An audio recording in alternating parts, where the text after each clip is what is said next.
Hey friends, it's about 7:30 in the morning on a Saturday. I want to take you through like a day in the life vlog of what my day looks like on a Saturday, which is the one day each week I can really be all in with my content creation. So basically, I usually wake up every morning as early as 6 a.m. and as late as 7 a.m. That's my goal. It's really, really hard for me to get up early, but I find that when I do, I get so much more done in the day. And then I go over to my prayer chair, which is in the corner of my bedroom, and I start on morning prayer. If you're not familiar, this is called the Liturgy of the Hours or the Divine Office, and it's the universal prayer of the Catholic Church where priests and religious sisters and lay people pray it. There's I think 5 times or so during the day where you pray this type of prayer, and there is scripture passages associated with it. There's hymns, there is quotes from saints, and it's just a great way to start off your day. It takes about 10 to 15 minutes to pray morning prayer. And then I'm also doing a 9-month novena to our Mother Mary, asking for 3 particular intercessions in her prayers for those things. So all in all, it took me about 20-25 minutes to do my morning prayer routine. I try to do this every single day because I just find that it really just starts off the day with God. It starts me off in a prayerful place instead of just looking at my phone or praying. Really just gets me started off well. So I'm gonna show you now. After I do my morning prayers, I usually do my cleaning all of my animal enclosures and start my pet routines for the day. So let's go ahead and jump into that now. Gosh, Penguin, my Robo-Dwarf hamster, is out right now. So I just had to zoom in to show you guys how adorable he is. We've actually had him right around a year now, and I don't always get a chance to see him, but this is him. He's like, "Where is my food, lady?" He looks like a penguin because of his black and white color, and that's how I got the name. So typically in the morning for Penguin, he is definitely the easiest. I just have to make sure that I give him some fresh food. This is his seed mix right here. He gets just a little bit more seeds in the morning. That's probably good. He's a small fella. This is where I have all of his various treats. These are actually bean curds that I got from Happy Hamstry. So we'll give him some of those. These are one of his favorite treats. I try to just scatter them throughout the enclosure for him, so that he kind of has to do a little diggy to find them. It's a good enrichment for hamsters. A lot of people recommend scatter feeding them. So in the morning, I also clean out his sand bath, just because this is where he usually likes to pee, or he likes to bury a lot of his treats and stuff. So this just sifts it out, gives him a nice sand bath to start the day again with. And I usually check to make sure his wheel is good, that he can still run on it. By the way, these are little sprays. I think this is millet. It's actually edible to hamsters, and they can chew on it and eat the little seeds off of it, which is super fun. And these are just different types of substrate, different dirts or barks or flowers that he can interact with to make this setup look very, I guess you could say realistic, like he would in the wild. Except for this, I absolutely love bubble tea, and this is an adorable ceramic bubble tea hideout that I found on Etsy, so this is the only thing that's not part of the forest. Next up for the day is my guinea pig Arthur's enclosure. This is what it looks like before I actually get to it. You can see that guinea pigs are very messy. This is his setup. Basically, I'm going to take a vacuum cleaner and vacuum out all of his little poops there, and I have to refill his hay box so it's fresh.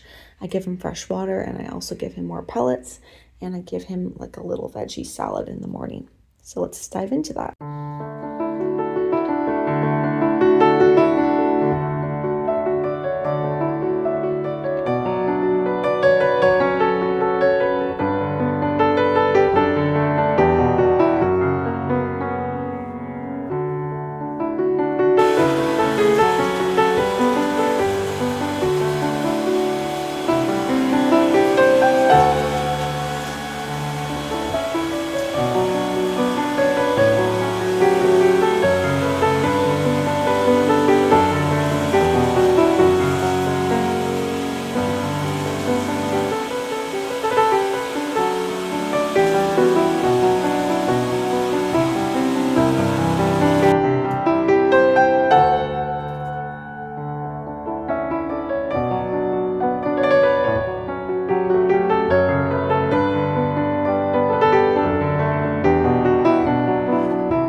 So I'm not going to show you the whole cleaning of my chinchilla hopper's enclosure, but I just wanted to show you a little bit of what it looks like in the morning.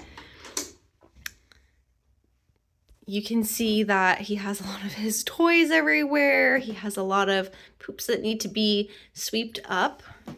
Hey, bud, you coming out to say hi to everyone? You're like, hello, you have any snacks for me? Sorry, bud, not right now. So I'll close the top level so he doesn't jump out. This comes with a nice latch right here. I'll also show you, this is like 5 tiers technically. This is the bottom level, which also very much needs to be cleaned. All this hay needs to be cleaned up. But yeah, this is a look into his enclosure, which I'll be cleaning now.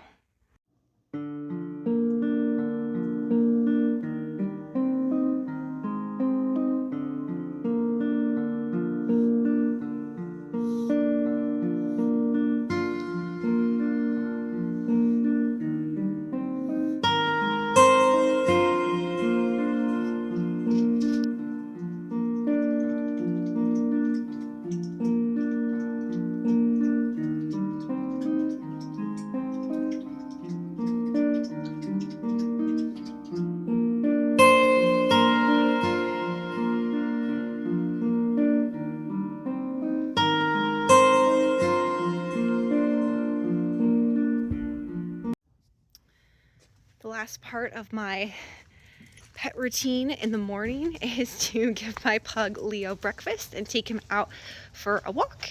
We live in a townhouse with 2 bedrooms and no backyard, which means every single time Leo has to go to the bathroom, I have to take him on a leash, take him outside. So, you know, it's great in the summer, not as fun in the rainy winter months, but at least I get my steps in. After this, I'm gonna get started on having some breakfast, and then I am going to be going with my husband to visit my family up in Black Diamond area, which is about 30 minutes from where we live in Washington State. It's a beautiful area, lots of nature, forest. You might even see deer or elk if you're lucky. We're going to be just hanging out with them, playing Nintendo Switch, catching up on a Saturday. So looking forward to that. And then once we come back, I'll make sure to share some footage with you of me working on my small business projects. Hey friends, it's about 3 o'clock. I've just returned with my husband from visiting my family for a few hours, and now I'm gonna actually get started on some small business work. For today, I have on the docket working on a developmental edit for one of my editing clients. I have received a list of the various points and feedback that they want me to look at as I'm doing the developmental edit. So I'm going to keep that in mind as I get to work. Probably going to spend about an hour on this edit. It's the very beginning of me sitting down to work on it. So we'll see how far I get. And then from there, I'm going to jump into working on my own book project, which I'll talk with you more about when we get to that point.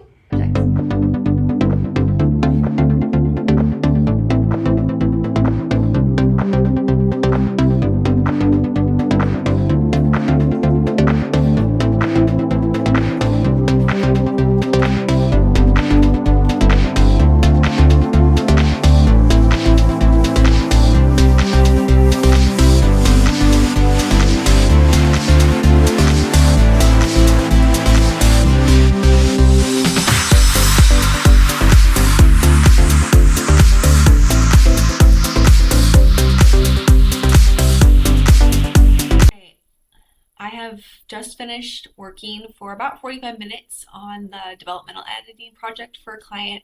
Now I'm moving on to working on my own book. This is the latest book that is in process. It's book 4, the 4th and final book in my Rosary Invitation series called Blossom as Saints, the Glorious Mysteries of the Rosary as Invitations to Awe and Wonder.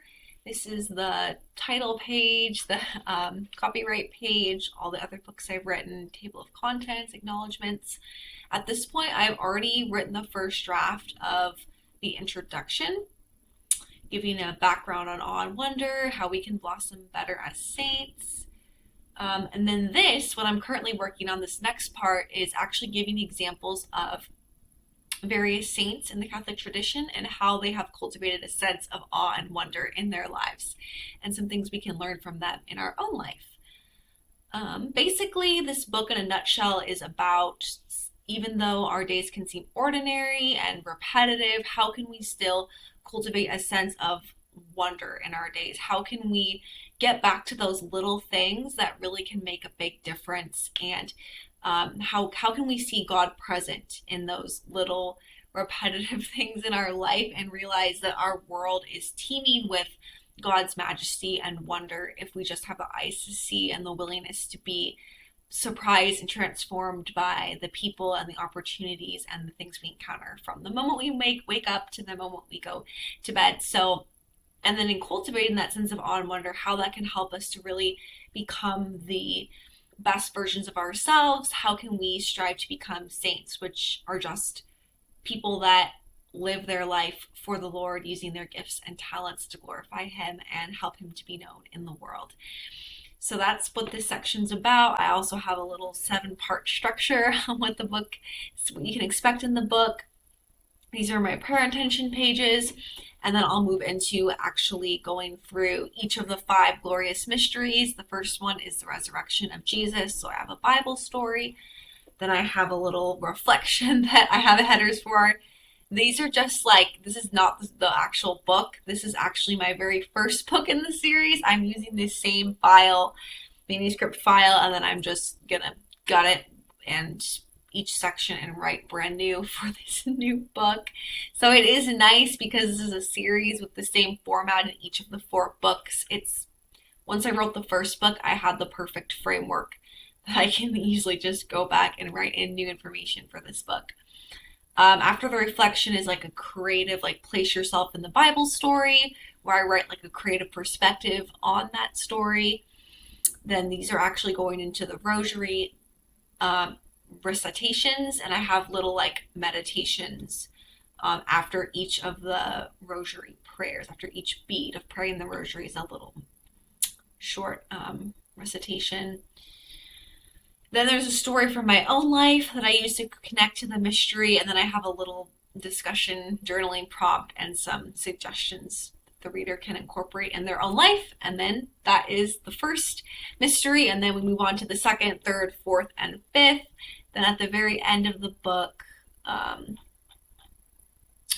is like little additional sections. Like I have a conclusion, I have a little Mary's Magnificat is a prayer you'll find in scripture. I have basically written it from the perspective of how to cultivate awe and wonder. I have a little resource index at the end, my like references, acknowledgments about the author. So yeah, I'm just gonna go ahead and start working on this now. I'll pause the recording so you don't have to just watch me typing, but I am gonna go back to the top and work on the introduction. Where is it? This section here that I was telling you about. And I'll also show you a picture of the cover as well, so you can see that too. Bye for now. Okay, so this is the newest cover for the book I was just telling you about. I absolutely love these covers. My cover designer is Kelsey Geedle. I can link her information below. She does an amazing job on fiction and nonfiction book covers. She has very affordable prices. She's a Christian author herself, and basically she puts a flower on each of my covers, and I love how she puts a rosary across the top, incorporates it there. Then you have the main title and then the subtitle and my name. I just think it looks very pretty and very put together, and I'll show you. This is the first book cover, Breathe Deeply. This is the 2nd book, Gather Together. This is the 3rd, Cultivate Faith. This is my proof copy right before it was published recently in September. That's why this bar is on the cross, or going across the front. This is the 4th cover. Hey friends, it's about 4:30. I'm getting ready to head out to Mass, church for the evening, and I've just finished working for the past few hours on my editing project that I mentioned, as well as my own writing, and I have done a lot of cleaning, as I usually do on Saturdays, as I mentioned earlier, laundry, vacuuming, that sort of thing. When I get home, From that, I will start on my author newsletters. I have 2 of them. One is called Trinity Tree Books, which is for readers. The other one is Trinity Tree Publishing, which is content geared towards fellow writers. You can find my newsletters on Substack. I'll put the links below if you'd like to subscribe to those newsletters. So I'm going to be working on content for those. And then that's probably going to be the end of my main work for the day. But thanks for tagging along with me, and I'll have a little conclusion to the vlog later. Hey friends, it's about 6 o'clock and I'm gonna end the vlog for today. I'm gonna be starting my evening prayer routine, which I pray the evening prayer of the Liturgy of the Hours, which is very similar to the morning prayer. I also like to watch a little bit of TV, just unwind from the day and prepare for a good night's sleep. So if you liked this day in the life vlog as a Christian author, small business owner, please give it a like, a thumbs up, and I'll link some other videos that you can go ahead and watch that are similar style to this. It means so much to me that you took the time to watch this video today, and I hope that it was fun and engaging and that you'll watch more in the future. So take care, God bless, happy writing.